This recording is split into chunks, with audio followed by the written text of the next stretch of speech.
अस्सलाम अलैकुम दोस्तों, अगर आपको दिल को छू लेने वाली और हकीकत पर मबनी कहानियाँ पसंद हैं तो हमारे चैनल को ज़रूर लाइक, शेयर और सब्सक्राइब करें ताकि हम आपके लिए मज़ीद जज्बाती और सबक आमोज़ कहानियाँ लाते रहें।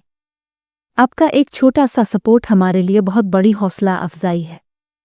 चलिए अब बढ़ते हैं आज की कहानी की तरफ। मरियम की ज़िंदगी एक ख्वाब जैसी लगती थी। शादी के इब्तिदाई दिनों में कामरान बहुत नरम दिल और प्यार करने वाला शौहर दिखाई देता।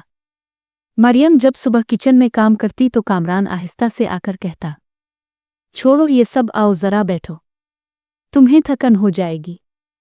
मरियम मुस्करा देती और दिल ही दिल में शुक्र अदा करती। चंद महीने बाद खुशी की एक और किरण फूटी। डॉक्टर ने बताया कि मरियम माँ बनने वाली है। घर में जैसे मेले का समा था। मरियम की आंखों में ख्वाब सजे थे कि वो अपने बच्चे के लिए सब कुछ करेगी। वक्त आया और अल्लाह ने मरियम को एक नन्ही सी बेटी से नवाजा। बच्ची की पहली रोने की आवाज़ ने मरियम के दिल को सुकून से भर दिया। मरियम ने इसे गोद में लेकर कहा, मेरी गुड़िया, मेरी रहमत। लेकिन कमरे में खामोशी छा गई। कामरान के चेहरे पर वो चमक ना थी जिसकी मरियम मुंतज़िर थी। इसने बस इतना कहा, बेटी। सास के अल्फाज और भी सख्त थे। पहला बच्चा बेटी, किस्मत ही फूटी है हमारी। मरियम के दिल पर खंजर सा चल गया, लेकिन इसने बेटी को और ज्यादा सीने से चिमटा लिया।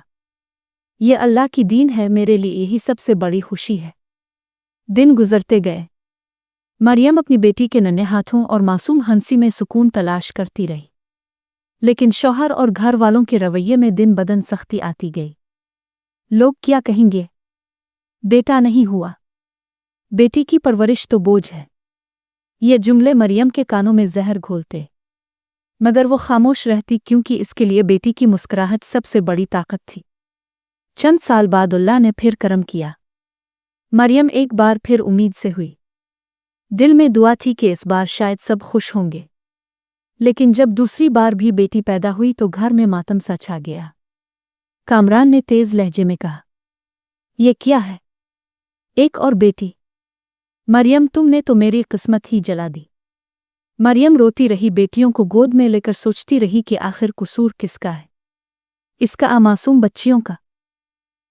अब मरियम का घर जहन्नम बन चुका था। शौहर के ताने, मारपीट और सास के कड़वे अल्फाज इसके कानों में जहर भर देते। लेकिन मरियम फिर भी अपने बच्चों के लिए जीती रही। मेरी बच्चियां मेरा सरमाया है। ये दुनिया कुछ भी कहे, मैं उनके साथ हूं। वो रातों को उनके नन्हे हाथों को थाम कर सोती। वक्त का पहिया घूमता गया। मरियम एक बार फिर उम्मीद से हुई। इस बार इसने और भी ज्यादा दुआएं मांगे। अल्लाह बेटा अता कर दे ताकि ये लोग खुश हो जाएं।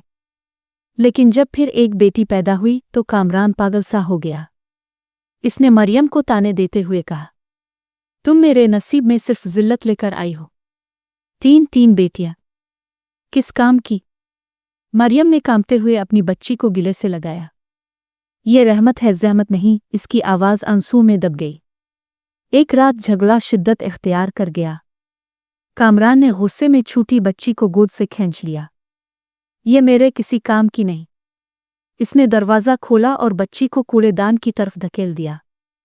मरियम पागलों की तरह चीखी और भाग कर गई। इसने गंदगी के ढेर से अपनी बच्ची को निकाला, गिले से लगाया और जोर जोर से रोने लगी। ये मेरी जान है, मेरी सांस है। तुमने इसे कूड़े की चीज समझ लिया। पूरा मोहल्ला ये मंजर देख रहा था, मगर सब खामोश तमाशाई बने रहे।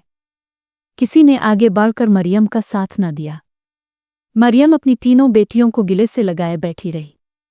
इसकी आंखें सूज गई थीं, दिल टूट गया था। अब वो समझ चुकी थी कि शौहर की नज़र में इसकी कोई वक़ात नहीं। लेकिन इसने दिल में अहद किया, मैं अपनी बेटियों के लिए जिंदा रहूंगी। उन्हें पढ़ाऊंगी, सुनवारूंगी। चाहे दुनिया मेरा साथ ना दे, मैं उनकी ढाल बनकर रहूंगी। कहानी इस जुमले पर ख़त्म होती है। बेटी को रद्द करने वाला दरअसल अपनी इंसानियत को रद्द करता है। बेटी रहमत है, बोझ नहीं। मुआशरा कब समझेगा कि ज़िंदगी की असल खुशबू बेटियों की मासूम मुस्कुराहटों में है।